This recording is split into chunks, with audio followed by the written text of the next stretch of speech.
So let's begin today with a little bit of a recap of last time.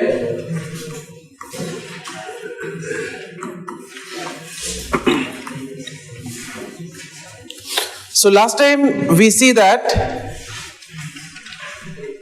we looked at after the enlightenment.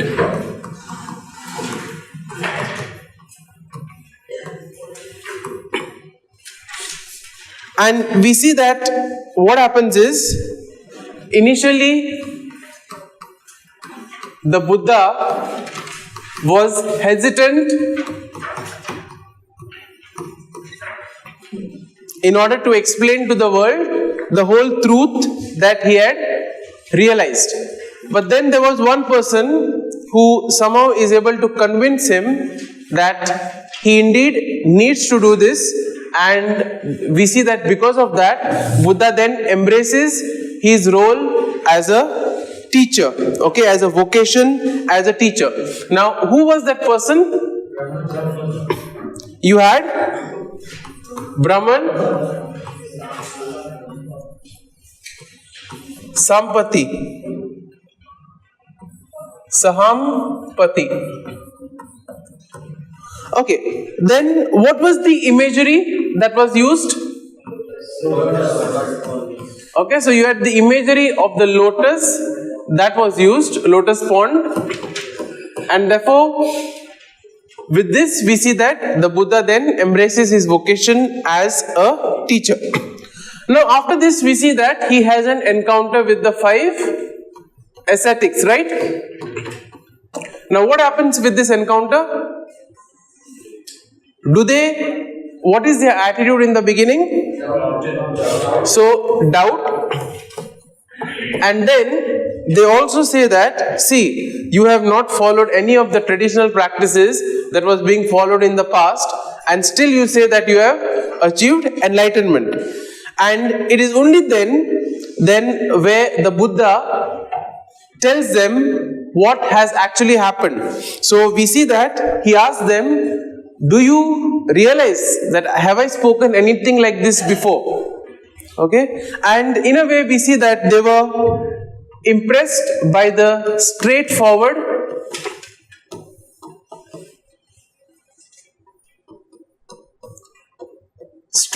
attitude of the Buddha, and in this way they in a way admit that he indeed had attained enlightenment.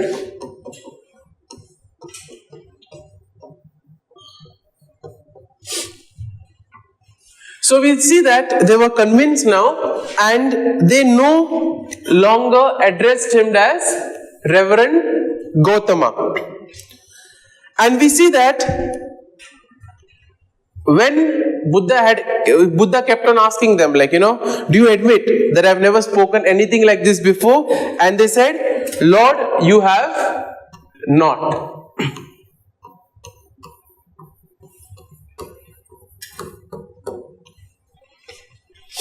And with this we see that Buddha now delivered to them the first sermon. And this first sermon is philosophically very rich and enriching. Okay, and today we will take a look at this first sermon of the Buddha. So this first sermon is called as the Dhammacakkappavattana. It is basically, in a way, a sermon on the setting in motion of the wheel of truth. Basically means that setting in motion the wheel of the truth. And this was delivered at Isipatana, which is now called as Sarnath. Okay, so basically it's an ancient stupa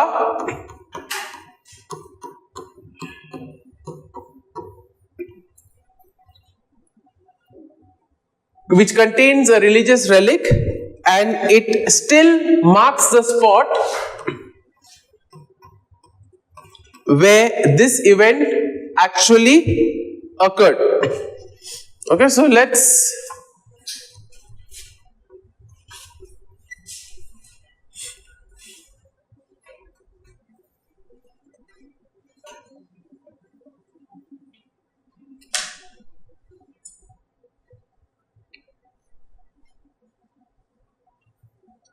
The first sermon of the Buddha, known as the Dhammacakkappavattana Sutta, marks a pivotal moment in the history of Buddhism. Thus I have heard.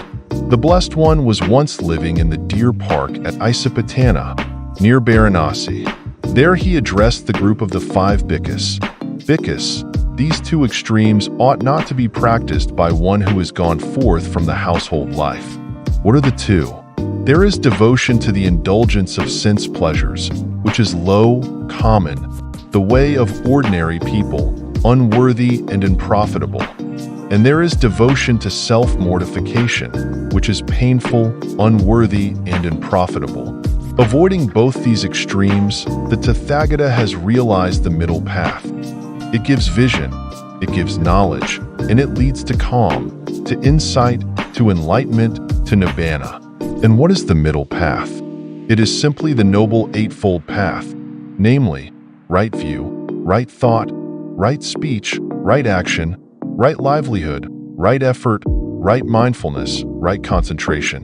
This is the middle path realized by the Tathagata, which gives vision, which gives knowledge, and which leads to calm, to insight, to enlightenment, to nibbana. The middle path is the essence of the Buddha's teaching, guiding us away from the extremes of indulgence and self-denial and towards a balanced approach to life. It serves as a practical guide to living a life of wisdom, ethical conduct, and mental discipline. Let the words of the Buddha's first sermon inspire you to seek the middle path in your own life, leading you towards peace, insight, and ultimate enlightenment. So let's take a look at the contents of the first sermon. So, in a way, he says that the 2 extremes should not be practiced. Okay, so therefore, he proposes the middle path, which will be looking in detail today. Similarly, he also says that indulgence of sense pleasures will also, in a way, lead to suffering, and therefore that needs to be avoided.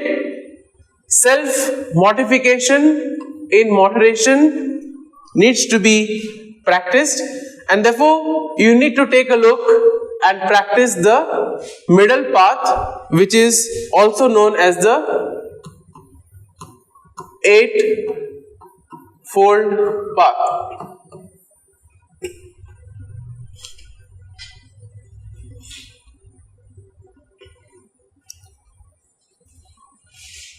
And when we are looking at this, we also need to look at the noble truth of suffering, and you have the 5 aggregates, or in Sanskrit which is called as skandhas. So all this will in a way lead us to the understanding of ourselves better according to the Buddha, and thus cessation or end of suffering. What is it by aggregates? Yeah, so the skandhas are basically the ways that he has described of how, in a way, so it includes physical form, okay, you have sensations, you also have perceptions, okay, then you have the consciousness and the attitude. We'll look at this in detail in the following slides. So in brief, this is basically the 5 kind of realms that we have, which in a way lead us to attachment. Okay, so these are also called as the skandhas. So we see that the Noble Eightfold Path includes the right view, right thought, right speech, right action, right livelihood, right effort, right mindfulness, and right concentration. Okay, so this also will take a look in detail once we have seen the 5 aggregates and once we have seen what actually leads to suffering and how we can, in a way, evade it. So therefore, this is something which in a way is kind of the final answer towards everything.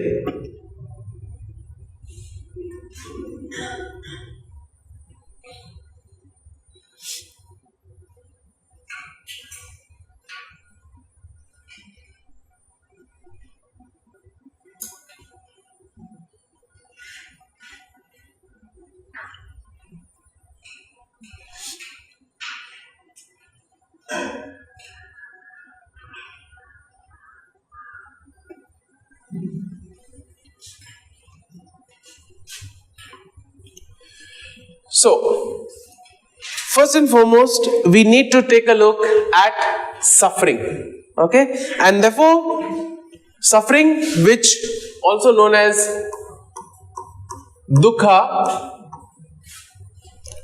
Now, this basically outlines the pervasive nature of suffering in our existence. And when we look at the noble truth of suffering, we also look at various aspects of suffering in our lives.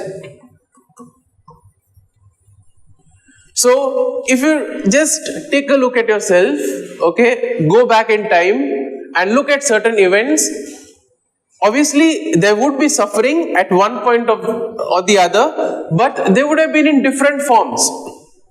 Okay, so all suffering is not at the same level. Depending on the event, depending on the situation, we tend to get affected in various ways. First and foremost, we see birth. Now, here he says that the process of birth is in a way something that involves both pain and discomfort. Okay, and this is both for the mother as well as for the newborn. I'm sure all of you all may have seen either in reality or maybe in films the process of birth giving, the birth pangs, etc. So in a way we see that though something that can ultimately it leads to a lot of joy, but the whole process itself does involve pain and discomfort. Next we see that aging.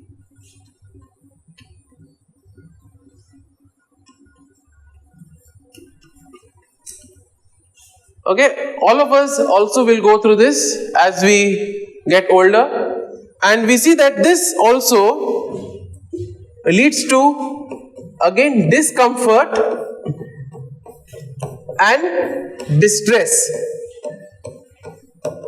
Why is it so? Because as you get older, you realize that you cannot do things as you would do before. Okay? And sometimes we also see that there is this whole problem of discomfort because we see our physical features changing, and that also thus leads to some kind of discomfort. Also, there is the whole problem of mental plus physical decline or deterioration. Okay, see, we see some people are so occupied about the loss of hair, some people are worried about weight, okay, because generally they say after 40, people tend to put on weight and you do not know how it comes, okay, so in spite of exercises and all, it happens. Next we see that sickness, okay, also does lead to suffering, okay, and this also can limit one's ability. So you realize that when you are sick, of course you cannot do the things as you were doing before. Also, you see that it gives you a lot of discomfort, a lot of suffering, and sometimes it could be both physical as well as mental. Next, we see that fear of death. Okay, is there anybody in this class who doesn't have fear of death? Okay, so all of us, in a way, are afraid of death. Basically because of the unknown, don't know what will happen, and all of us have this urge of living. Okay, and sometimes we see that this urge is something that helps us to bounce back. Sometimes if you look at various cases, people are almost on the verge of death, but still they come back. They come back stronger because of the willpower that is there. So we see that death also is suffering, and the fear of death as well as the process of death brings suffering to the individual plus persons around. Now in life we see that sorrow, lamentation, grief, pain are also forms of suffering. And also we see that hopelessness, okay, when we lose hope, when nothing seems to be going right, all that also leads to suffering. Also we see that association with the unpleasant. Okay, so sometimes we are forced into a situation. For example, you are not comfortable working with somebody, but you see that either in your office or maybe for ministry or somewhere you are put together with that particular person. Now you see that you can't escape because you also want to maintain your image. You don't want to say that I cannot work with this person, and at the same time you also have the struggle of finding a bit of discomfort. And this also we see that unpleasant experiences can lead to suffering. Similarly, if suppose somebody scolds you, it's an unpleasant experience which leads to suffering. Now, also we see that this association from the pleasant can also lead to suffering. For example, you have a mobile which you like a lot, you're very much attached to it. One day you're going outside on the road, on your cycle, you happen to fall into a puddle of water, okay, it gets wet, the circuit board is motherboard is gone, and you have to part away with it. Okay, so again, disassociation or separation from something that is pleasant can also lead to suffering. Breakups also come in this category. Also, we see that not to get what one wants. There is sometimes you want something so badly, and the whole process of not able to get that, either because it is not possible or either because it is out of our reach, okay, that also can lead to suffering. So if you spend a few moments and look back at your life, we see that at least some of these forms of suffering are present, and therefore these forms of suffering are present in everyone's life. So it is with regard to this, we take a look at the 5 aggregates of attachment which lead to suffering. So in this way, this leads to form, okay, which is in a way the physical,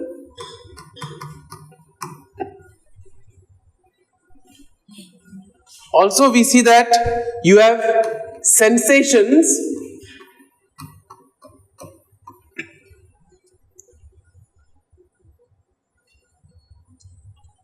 also you have perception, mental formations and consciousness.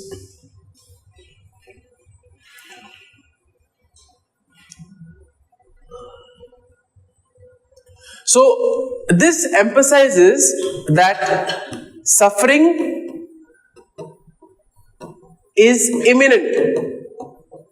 Okay, so we cannot escape it. It is there. Okay, you try to escape from one, you will encounter another. And therefore we see that one must fully understand what it is and what leads to suffering. Only when you recognize the nature, okay, when you identify the nature plus sources of suffering,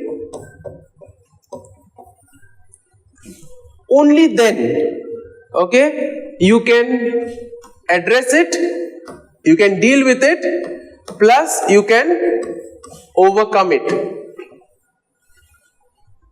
Okay, just like any kind of physical illness that we have, if you are having some pain, maybe in the chest or in the shoulder, okay, you go, the doctor will run various tests and he'll try to identify the source of it. Based on the source, based on the nature, only then once you realize what is the illness, can medication be given. Same thing applies here. Once you identify why this suffering is taking place, what is the source of it, only then can you overcome it, and ultimately he says you can get freedom from suffering.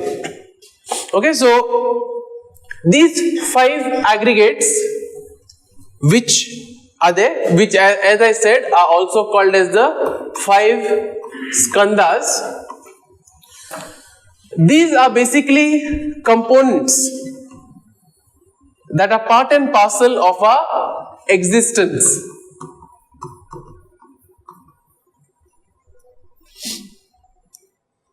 Okay, so all our experience in a way comes from these 5 elements, and therefore these aggregates are in a way the basis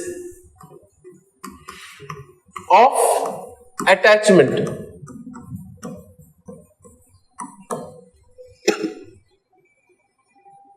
Okay, and this attachment, it says, will lead to suffering. So how are these aggregates leading to attachment which leads to suffering? Let's take a look at it.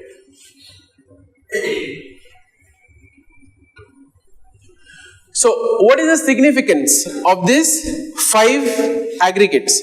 So in a way, it is important basically with regards to understanding ourself, suffering, and as I said earlier, how we can get freedom from suffering.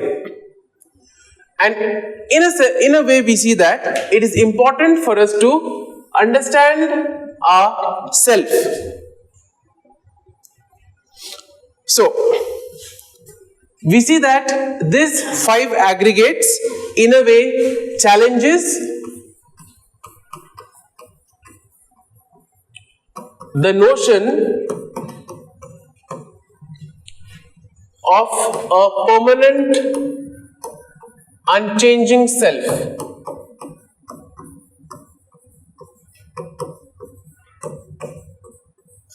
And therefore the basis is that nothing is permanent. Things are subject to change and you need to embrace it or accept it. So first and foremost, we see that there is no permanent self. Okay, so what we consider as the self, a person, we see that is a collection of changing elements. For example, we see ourselves, okay, constantly they are destroyed and new ones are being created.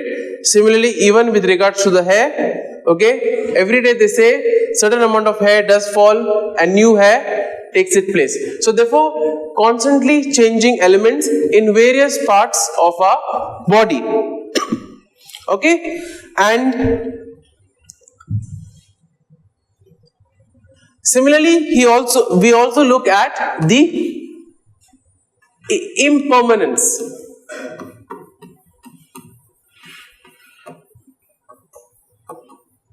So everything is in a constant state of flux. Okay, things are constantly changing, things are constantly in a way moving here and there, and in this way, this reinforces the idea once again that nothing is permanent. For example, we see that our bodies change over time. Okay, we gain weight, we become thin, okay, we grow. That is a change. Next, let us take a look at our feelings. Morning, when you woke up, you may have been either happy or sad that you had to get up. Okay, then maybe you came across somebody give you some good news. Once again, you feel very happy. Okay, in that happiness you come, then something happens, again your mood changes. So we see that our feelings also are not permanent. We experience different feelings or different ways of responding to situation. Similarly, our thoughts are never permanent. For example, our impression about our friends, our impression about the people who we meet also vary based on our experiences. You may have one particular experience in the beginning, later on something bad happens, then you get a dislike towards that person. Or on the other hand, if the person does you a good favor, automatically that love, respect increases. So we see that things change, nothing is permanent. So this is the first basic concept that we need to understand. Next, we need to take a look at the concept or the nature of suffering, because as you see, this ultimately is connected to the attachment. So we see that suffering arises when we are attached.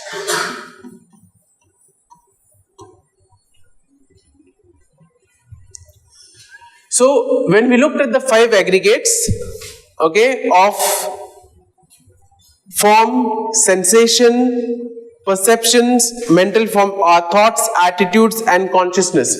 So whenever we are attached to any of these things, we see that we are automatically in a way inclining ourselves towards suffering.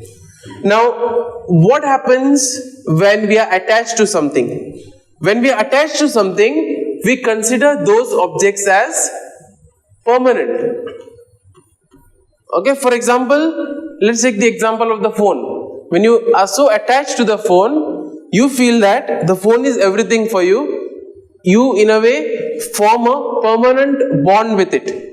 When it is taken away, it is no longer with you, then you feel the emptiness. Okay, why? Because it is no longer permanent now, once it is taken away. So whatever you had with whatever feeling or the bond you had with it is no longer there. And therefore we see that being attached is one of the first way how leads to suffering. Now you need to understand the impermanence of things, or the impermanent nature of these 5 aggregates. Okay, and it is when you look at this that you are able to understand the root of suffering. So as of now, we have established one thing: nothing is permanent, and when we attach ourselves to things, to persons, okay, thinking that they are permanent, thinking that they will never change, that leads to suffering. Okay, so for example, some of the people are so much attached to the externals, right? Physical appearance, beauty, etc. As you age, once these externals fade away, what happens? We see that the people also slowly begin to fade. How many of you all have seen the movie Bala? Ayushmann Khurrana's? Okay. Sean, can you throw some light on it? Do you see any of this happening over there?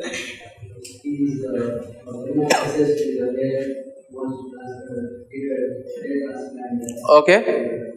Now, did you see the ending of the movie? What happened at the end, Austin? Okay, so anybody remembers the ending of the movie when she discovers that he is bald, and what does she do? Oh, Prakash?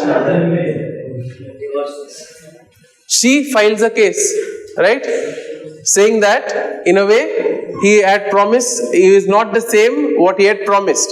Okay, why? Because her explanation is very important here. Because she says that from the beginning, for her what mattered was the externals.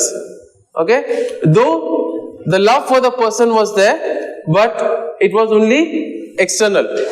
And therefore, when the whole reality changed, okay, when the person now who has hair, who she thought had hair, apparently is bald, we see that again there is this break, okay, and which ultimately led to suffering. So we see that when we focus on the externals, also when we are too emotionally attached,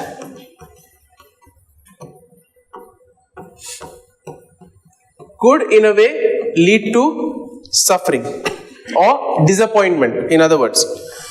Now we see that this analysis of these 5 aggregates is very important. And first and foremost, we see that meditation is in a way important because it helps us to observe and understand the aggregates.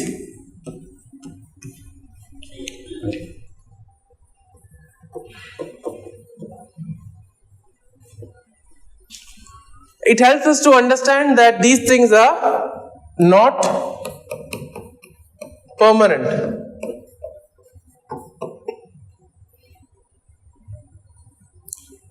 In a way, if we are to seek enlightenment, it is important to let go.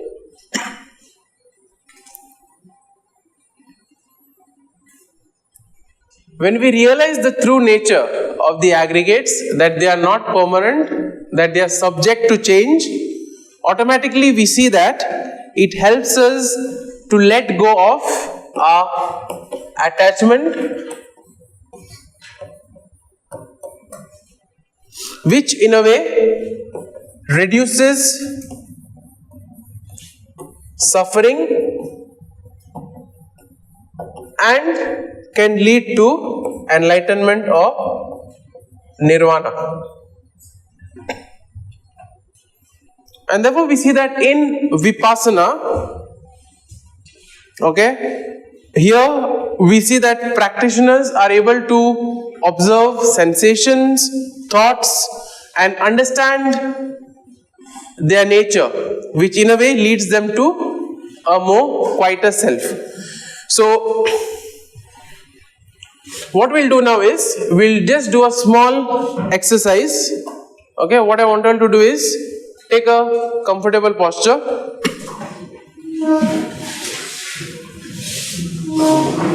Okay, close your eyes.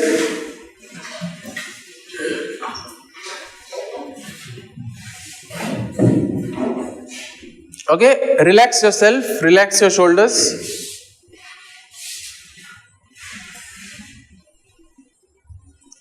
And first and foremost now, what you will do is, you will focus on your breath.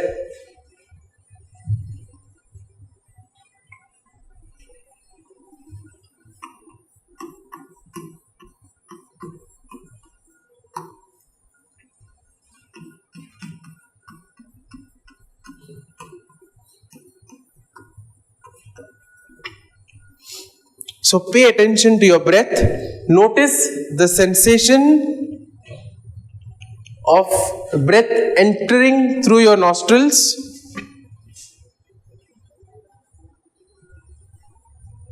Be aware of it going right through your lungs.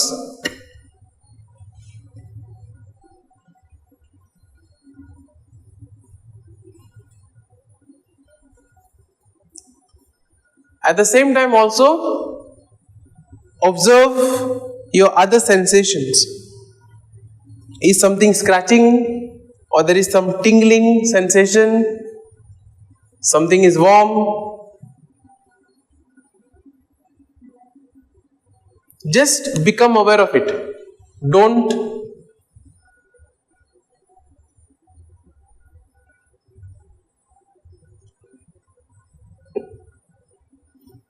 don't react to them, just become aware of it. Next, also become aware of the thoughts that are going on in your mind, but just observe them. Do not get involved. For example, if you feel angry, notice that there is anger in you, but don't try to suppress it, don't try to amplify it. Just become aware.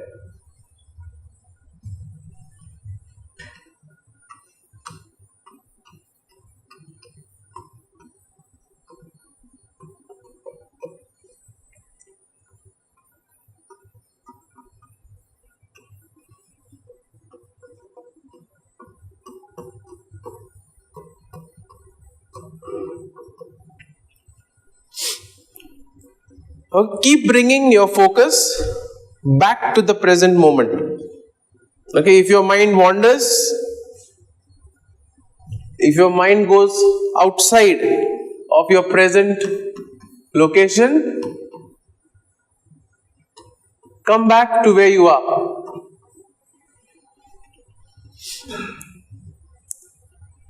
If your thoughts are wandering, if your mind is going from here and there, return, bring your attention back to your thoughts, to the sensations that you are experiencing.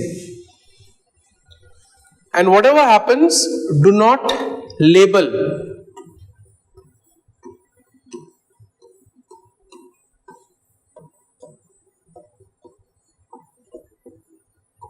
Do not label whatever is happening as good or bad. Just become aware.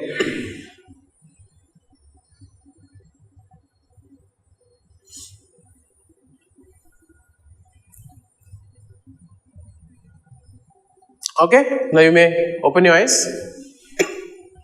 So we see that this is, in short, the Vipassana. Now, how many of you have actually done Vipassana, the course? Okay, so sometimes you have it for a period of 8 days, right?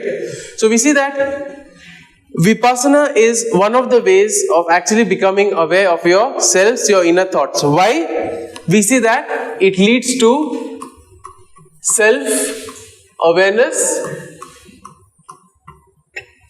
It helps you become aware of your thoughts, feelings, emotions, bodily sensations. Next, also, it helps to keep your emotional balance. That is, by observing your reactions, by observing your emotions without reacting. Okay, you get emotional balance or emotional stability. This is also one of the ways to reduce stress.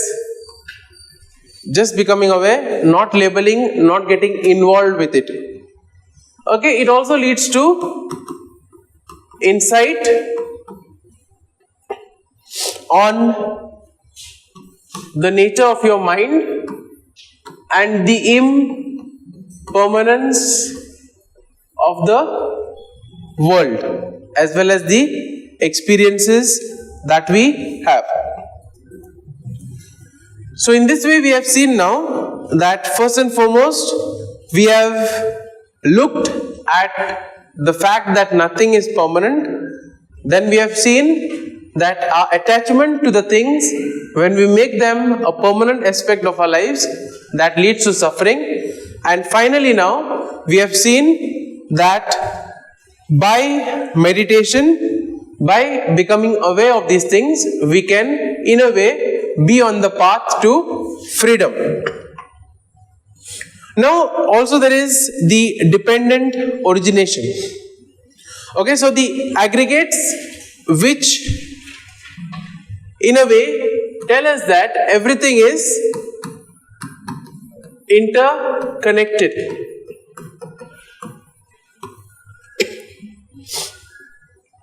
Okay, and this in a way arises because the dependence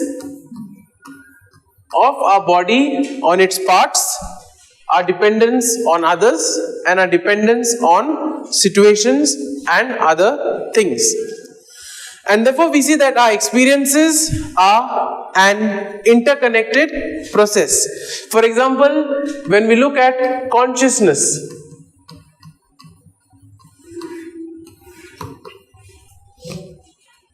it depends on the physical form. Okay. Also, it depends on the input that comes from our senses. And we say without this input, we are not able to be conscious. And why are these 5 aggregates important?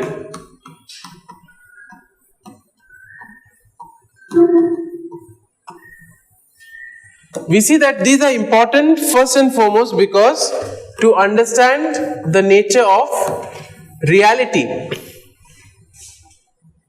Okay, it pushes us to look beyond what is there, to go beyond superficial appearances and look at the underlying processes that is there.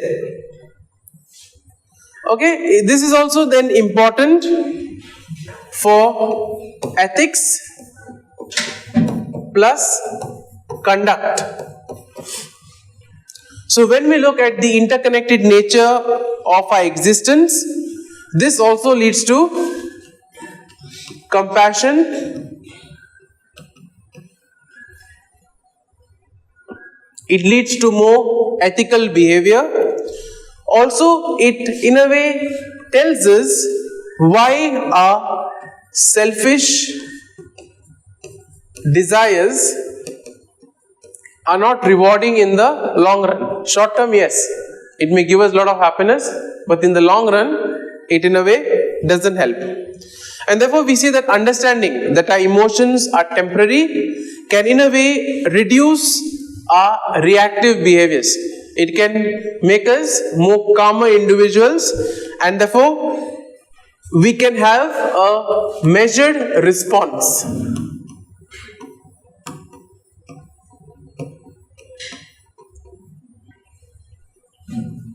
Okay, so this is basically with regards to why the 5 aggregates are important for us.